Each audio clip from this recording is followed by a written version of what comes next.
Sir Roy Strong spent his career preserving the beautiful and the important. Former director of the National Portrait Gallery, former director, the Victoria and Albert Museum.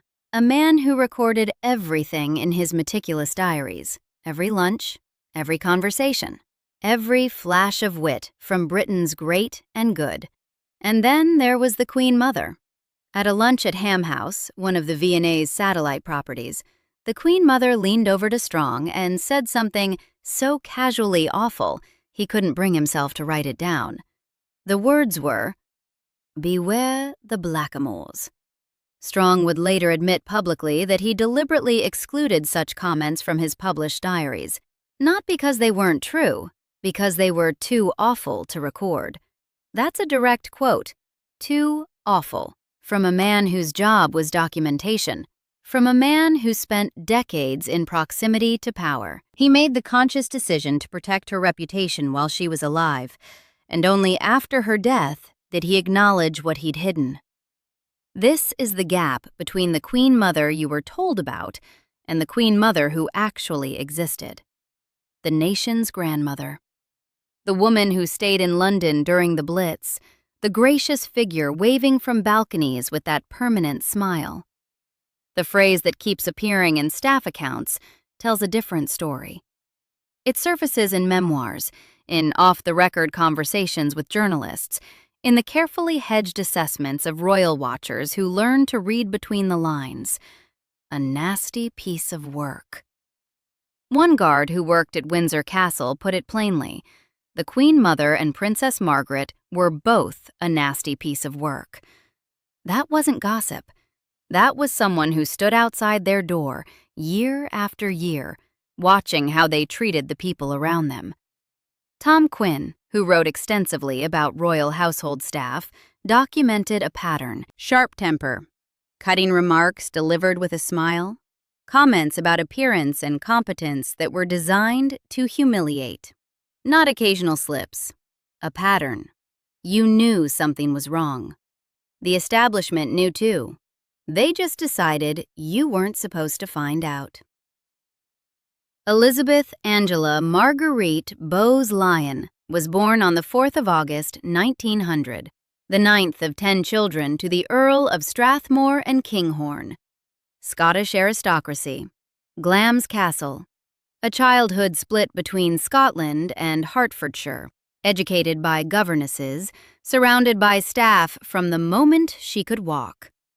She married Prince Albert, Duke of York, in 1923.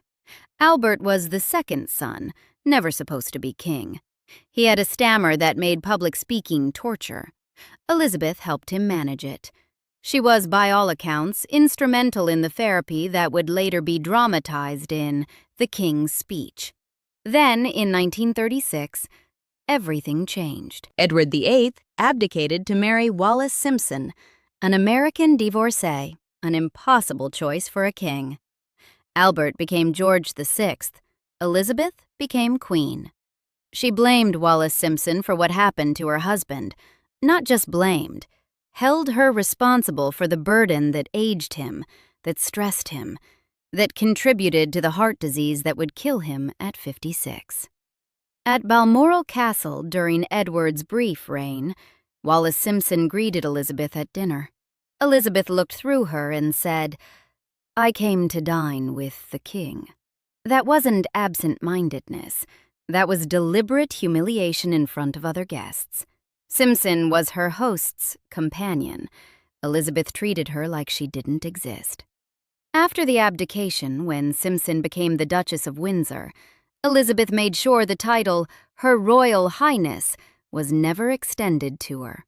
Privately, she called Simpson that woman for decades. The grudge didn't soften with time. It calcified. This is the texture the official biographies smooth over. The Authorized Life by William Shawcross, given unrestricted access to royal archives, was described by reviewers as sanitized. Great care taken to present events in the best possible light. What leaked through, anyway, tells you what was being held back. The racism Sir Roy Strong documented wasn't an isolated incident. It was a habit of mind that expressed itself whenever she felt comfortable. From Shawcross's authorized biography itself, not from hostile sources, from the official account. There's the story of the Queen Mother meeting a Japanese prince and saying, "Nippon, Nippon," as a greeting. She told her lady-in-waiting, "The Africans just don't know how to govern themselves.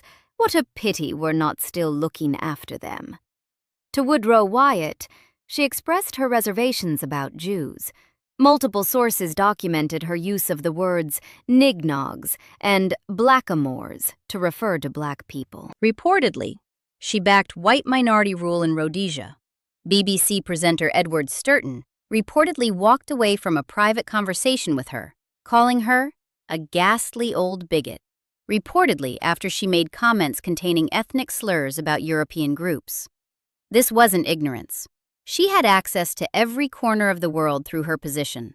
She met leaders from Africa, Asia, the Caribbean. She smiled for the cameras. And in private, she made clear exactly what she thought of them. The establishment had a word for her public image: carefully cultivated. Long before modern media strategy became a concept, the Queen Mother had mastered the art of presentation.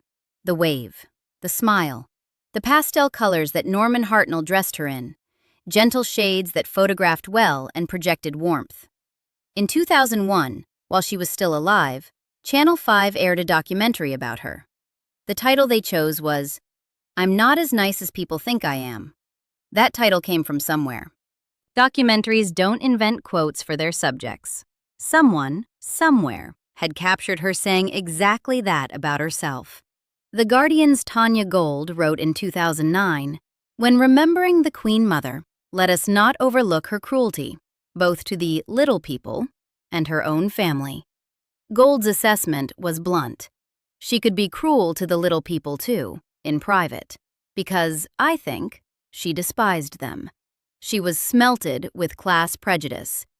Despised them, not misunderstood them, not occasionally lost patience with them. Despised. In 1947, during a tour of South Africa, a fan approached the Queen Mother's car too hastily, perhaps excited, perhaps just trying to get close. She struck him on the head with her umbrella. This isn't disputed. It's documented in multiple accounts of the tour. A physical assault on an enthusiastic member of the public.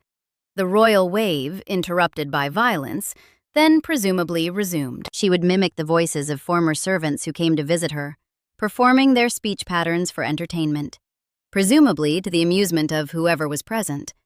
Not warm reminiscence. Mockery. The Bowes-Lyon family had a secret they buried for decades. In 1941, two of the Queen Mother's nieces, Catherine and Nerissa Bowes-Lyon, daughters of her brother John Herbert, were committed to Royal Earlswood Institution, a psychiatric hospital in Surrey. They had learning disabilities. In the social understanding of the era, they were considered damaged goods, unsuitable for public acknowledgement. In 1963, Burke's Peerage, the definitive registry of British aristocracy, listed Catherine and Nerissa Bowes-Lyon as dead. They were alive, both of them, living in the institution. Nerissa would die in 1986, Catherine in 2014. The Queen Mother was aware of their existence. She was aware of their location. According to a 1982 report, she never visited them. She reportedly sent a check once. Her own nieces, erased from public record while still breathing. Declared dead while institutionalized. Visited, never. Burke's Peerage later issued a statement suggesting they had recorded what the Bowes-Lyon family told them. The family told them their relatives were dead. The family lied. Princess Diana married into this. The Wales wedding in 1981 was the fairy tale the world wanted. 30 years old when she arrived at the family, Diana found herself facing the Queen Mother's judgment almost immediately. The Queen Mother developed what sources describe as an intense aversion to Diana during the marriage to Charles. Her assessment of the young princess: "I know she's very young. She ought to have known better." Diana was 20 when she married Charles.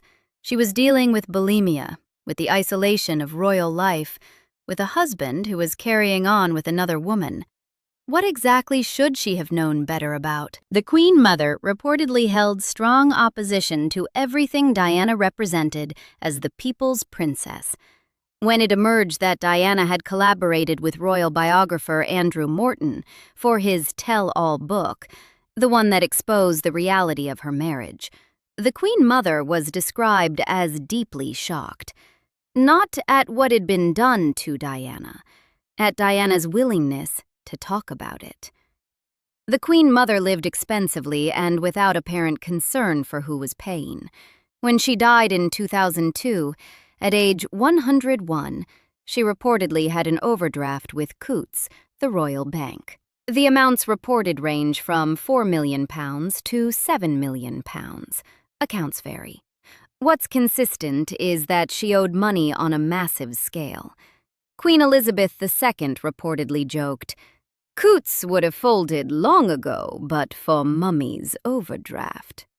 That's gallows humor from the reigning monarch about her mother's finances.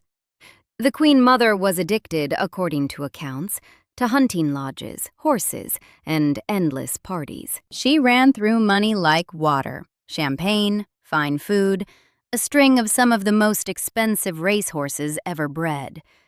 The cost fell somewhere. Whether it was civilist funding or private royal money, British resources subsidized decades of extravagance from a woman who never worked a day's labor in her life. Her drinking was legendary and documented. The routine was consistent: gin and Dubonnet before lunch, wine with meals, champagne with dinner. This was daily. In 1977, the Queen Mother escaped her police protection during an official visit to Derby and was eventually found having a drink at a bar. Escaped protection. Found at a bar. This isn't a one-time incident with alcohol. This is a pattern. Some accounts suggest she may have drunk while pregnant with Princess Margaret. A forthcoming biography speculates that Margaret's behavioral traits may have resulted from fetal alcohol syndrome. The claim is unverified and speculative, but the Queen Mother's drinking habits during her childbearing years are consistent with the patterns documented later. Princess Margaret is often paired with her mother in assessments of royal behavior. The guard who called the Queen Mother a nasty piece of work said the same about Margaret. Multiple comments in the same vein treat them as a matched set. The comparison isn't perfect. Margaret's documented rudeness was often directed at her mother, not in parallel with her. They had what sources describe as a slightly strained relationship, filled with petty conflicts. One would open windows, the other would immediately shut them. Margaret wasn't always kind to her mother, could be rude, would criticize her mother's clothes, would change television channels without permission if her mother was watching something. This suggests antagonism more than imitation. But the public behavior patterns were similar enough that staff noticed. Margaret was dubbed Her Rude Highness by those who worked around her. Biographer Craig Brown described her as imperious, clever, cruel, and unhappy. She insisted on strict protocol from her social circle, standing when she entered rooms, being called ma'am. At a dinner party, Twiggy was reportedly ignored by Margaret for hours. When asked later about meeting the model, Margaret allegedly responded with staggering rudeness.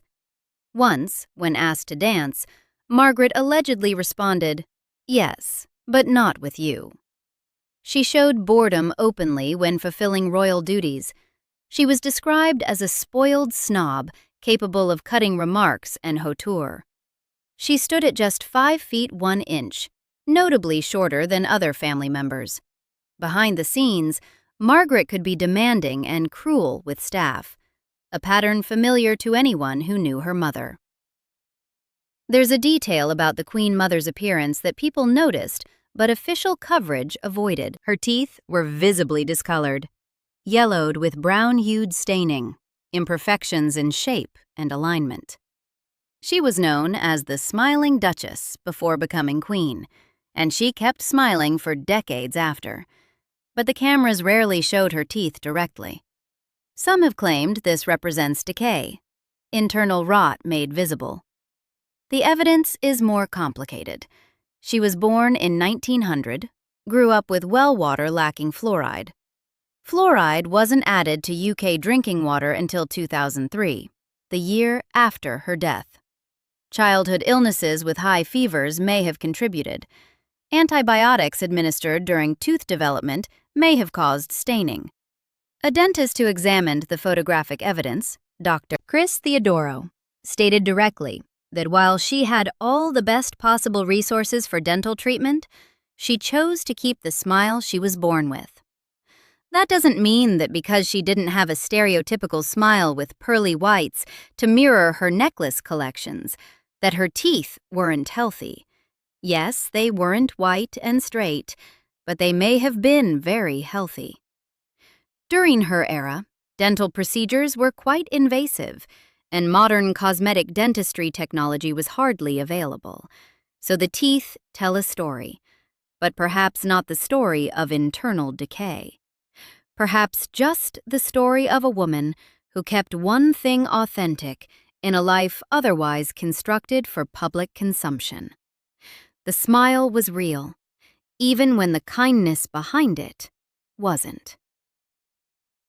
The establishment protected her. This is documented. Sir Roy Strong's decision to exclude her racist comments from his diaries wasn't unique. It was part of a broader culture of discretion around royal figures, particularly this one, who had earned public goodwill during the Second World War and who cultivated her image ruthlessly for decades afterward. When Buckingham Palace took several direct hits during the Blitz, the Queen Mother said, "I'm glad we've been bombed. It makes me feel I can look the East End in the face." She'd been visiting the East End during the bombing. She'd been visiting troops, hospitals, factories. She wore expensive clothes that initially provoked hostility. Rubbish was thrown at her. Crowds jeered, until she developed the strategy of wearing the rainbow of hope, gentle colors that seemed less out of touch. This wartime behavior earned her decades of credit. She stayed when others might have fled. She refused to evacuate her daughters to Canada. She said, "The children won't go without me. I won't leave the king, and the king will never leave." That was real courage. But it became a shield that deflected all later criticism. How could you question the woman who stood firm during the Blitz? How could you call her cruel when she'd symbolized British resolve? The French Prime Minister, Edouard Daladier, characterized her differently. An excessively ambitious young woman who would be ready to sacrifice every other country in the world so that she may remain queen. Adolf Hitler allegedly called her the most dangerous woman in Europe because he viewed her popularity as a threat to German interests. The propaganda value was genuine. So was the calculation behind it. The staff who stayed with her for decades are sometimes cited as evidence of fair treatment. And it's true. Her page and butler William Tallon served her for over 50 years at Clarence House. The London Evening Standard noted that she enjoyed light-hearted exchanges with staff, that the tolerant atmosphere kept them loyal. But tolerance for certain favorites doesn't contradict cruelty toward others. Households can have hierarchies within hierarchies. The people who pleased her stayed. The people who didn't, who saw too clearly, who weren't charmed, who refused to perform, those people had different stories. The pattern Tom Quinn documented wasn't from disgruntled employees seeking revenge. It was consistent across multiple royal residences, Glamis Castle, Clarence House, others. Staff at different locations, in different decades, describing similar behavior. Sharp temper, cutting remarks delivered with a smile, comments designed to humiliate. These weren't isolated incidents. This was who she was when she thought no one important was watching. The Queen Mother died on March 30th, 2002 at Royal Lodge, Windsor. She was 101 years old. Queen Elizabeth II was at her bedside. The public mourning was substantial. She had, after all, been a fixture for a century, literally. Born in 1900, dead in 2002. She'd seen the entire arc of the modern age. But the mourning was also complicated by what people already suspected. The public had known for a very long time what the Queen Mother really was. This was the dominant sentiment in response to later coverage of her behavior. "I've said this for years. This is old news." The establishment's protection had holes. The truth leaked through, in Roy Strong's belated admission, in staff memoirs, in the careful way certain biographers hedged their assessments. You didn't need insider access to sense that the public performance concealed something darker. 7 weeks before her death, Princess Margaret died at age 71, following a stroke. The Queen Mother's last months were shadowed by the loss of her daughter, the one who hadn't become queen, the one who'd been rude to everyone except the future monarch. Margaret knew the hierarchy. She'd been cruel to everyone who didn't matter, just like her mother taught her. Here's what you weren't supposed to know. Sir Roy Strong, one of Britain's most respected cultural figures, deliberately concealed her racism because publishing it would have caused damage he wasn't willing to cause. Beware the blackamoors. Too awful to record. She struck a member of the public with her umbrella for approaching too eagerly. She helped ensure her own nieces were declared dead while institutionalized, then never visited them. She carried a grudge against Wallis Simpson for half a century, refusing to grant her basic recognition, referring to her as that woman to the end. She developed an intense aversion to Diana, the young wife who struggled with bulimia and isolation while her son carried on an affair. She ran up debts in the millions while living in the lap of royal luxury, supported by either public money or the personal fortune of her daughter, the Queen. She drank systematically, every day, for decades. She mimicked her servants' voices for entertainment. And through all of it, she smiled. She waved. She represented the old ways, the better days, the Britain that existed before everything went wrong. The nation's grandmother was a fiction. The real woman, sharp-tongued, racially prejudiced, capable of sustained cruelty toward those she considered beneath her, existed behind the smile. Staff saw it. Family saw it. Roy Strong saw it and looked away. You always knew something was wrong. You just couldn't prove it. Now you can. The official biography runs to over 1,000 pages. It presents a woman of warmth, courage, and dedication. It acknowledges her fondness for alcohol, her complicated relationship with Wallis Simpson, her spending habits, but always in language that softens the edges. The unofficial record is shorter and sharper, cutting remarks delivered with a smile, a pattern of cruelty, racism too awful to document, relatives abandoned in institutions, staff who understood exactly what they were dealing with. "Nasty piece of work" is the phrase that keeps surfacing. From a guard at Windsor Castle, from multiple sources in multiple contexts. It's not elegant language. It's not the kind of assessment you'd find in an authorized biography, but it's accurate. The Queen Mother lived 101 years. She was queen for 15 of them, Queen Mother for 50. She occupied a position of enormous privilege with essentially no accountability. She spent other people's money, treated servants according to her moods, expressed opinions about race that made respected historians flinch, and maintained a grudge against a woman whose only crime was making her husband take a job he never wanted. She wasn't a monster.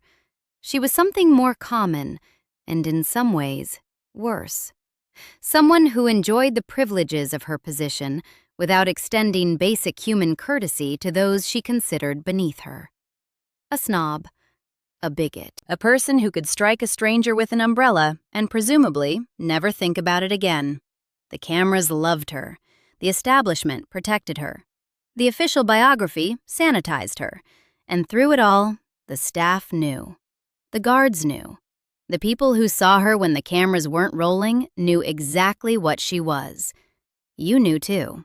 You just weren't allowed to say it. The Queen Mother was a nasty piece of work. Now you have the evidence to prove it. The contrast is what makes it sting. During the Second World War, when German bombs fell on London and the East End burned, she stood firm. That was genuine. She refused to evacuate. She visited the wreckage. She took the hits to Buckingham Palace as validation of shared suffering. I'm glad we've been bombed. It makes me feel I can look the East End in the face. That woman, the wartime queen, earned the goodwill that protected her for the next 60 years. Her willingness to stay, to share the danger, to embody British resolve in the face of fascism was real courage. But courage in one context doesn't preclude cruelty in another. The same woman who stood firm against Hitler could strike a fan with her umbrella. The same woman who refused to flee London could abandon her nieces to institutions and never visit.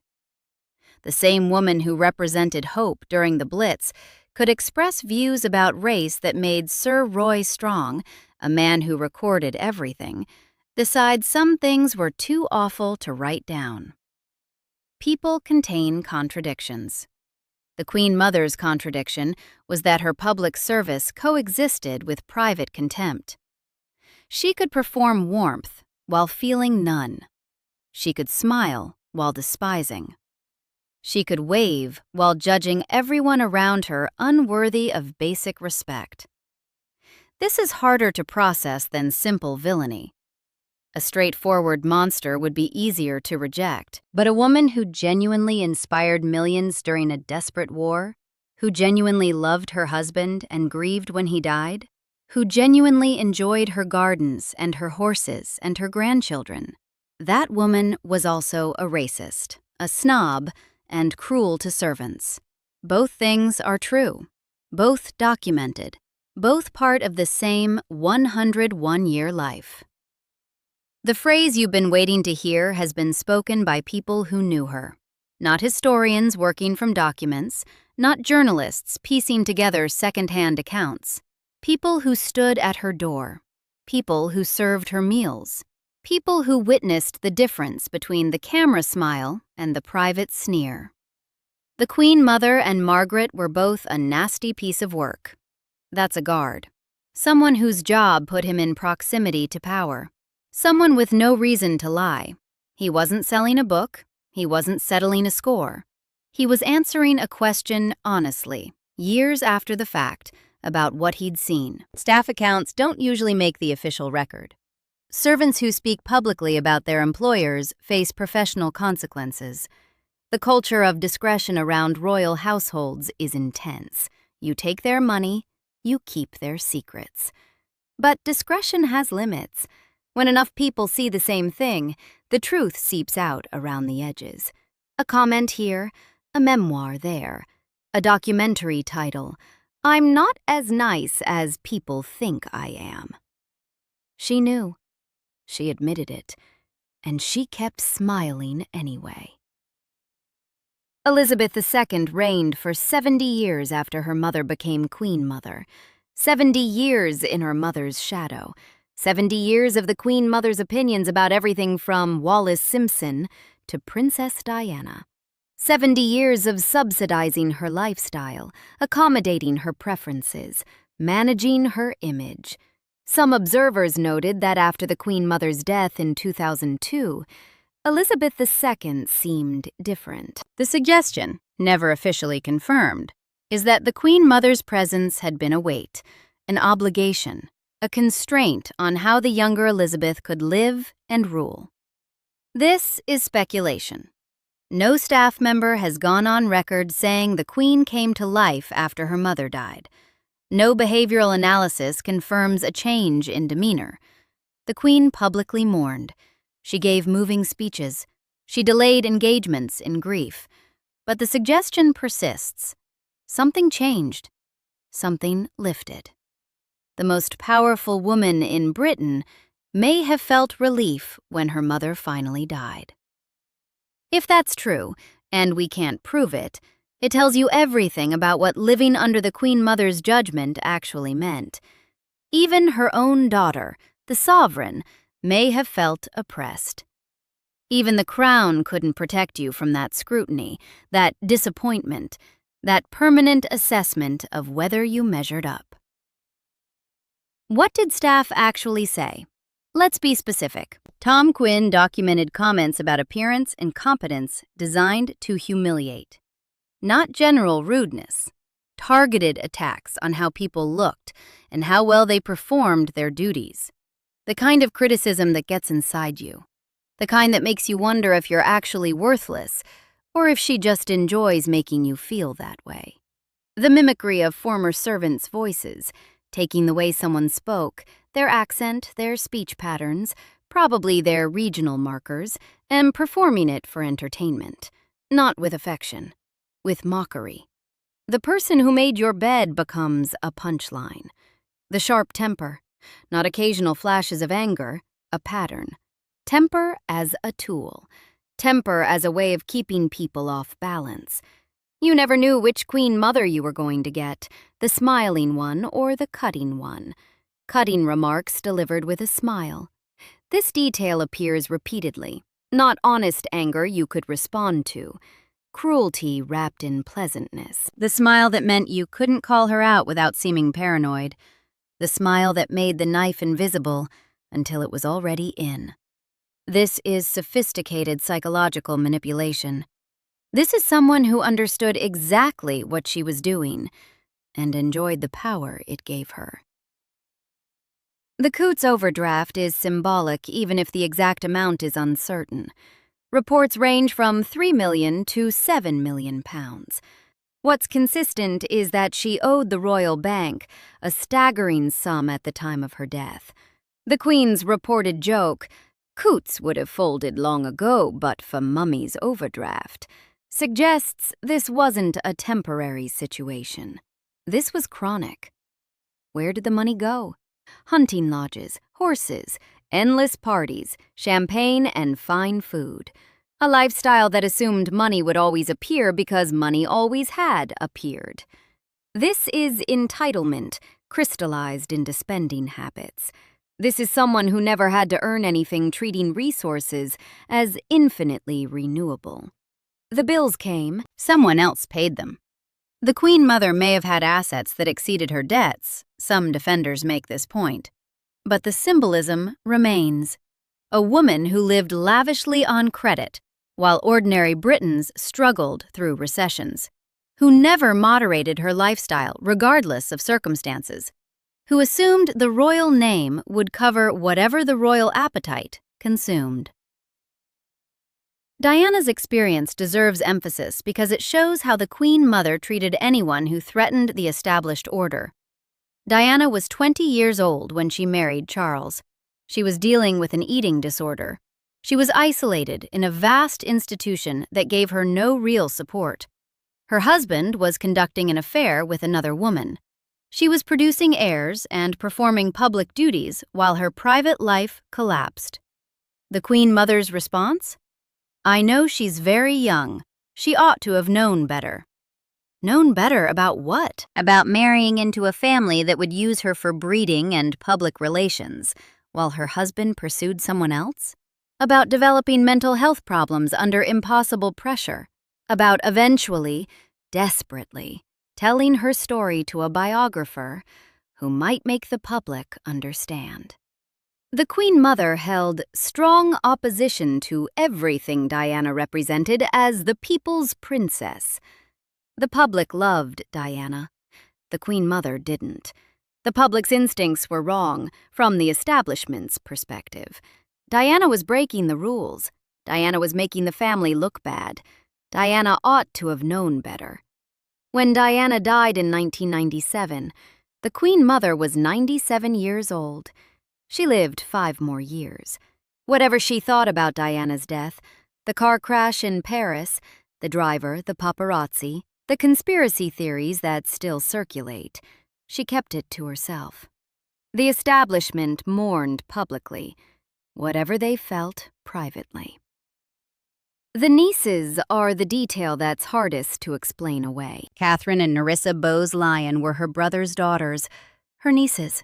They had learning disabilities, conditions that today would receive support and accommodation, conditions that in 1941 were considered shameful. They were committed to Royal Earlswood Institution, a psychiatric hospital in Surrey, warehoused, removed from public acknowledgement, disappeared. Burke's peerage is meticulous. It tracks every birth, every death, every title. When they listed Catherine and Nerissa as dead in 1963, they were working from information provided by the family. The family told the genealogical authorities that their own relatives had died. They hadn't. Nerissa died in 1986. Catherine lived until 2014. For decades, they were officially dead while actually institutionalized. The Queen Mother knew they existed. She knew where they were. According to a 1982 report, when this finally became public knowledge, she never visited them. She sent a check once. A check. Once. These were her blood relatives, her brother's children, and she couldn't be bothered to see them. Couldn't risk the association with disability. Couldn't acknowledge that her own family included people the aristocracy considered defective. One check. That's what their lives were worth to her. What does it take to maintain a fiction for a century? Start with genuine accomplishment. The wartime behavior was real. The courage was documented. Build on that foundation. Remind people constantly that she stayed when others fled, that she embodied resolve, that she connected the crown to ordinary suffering.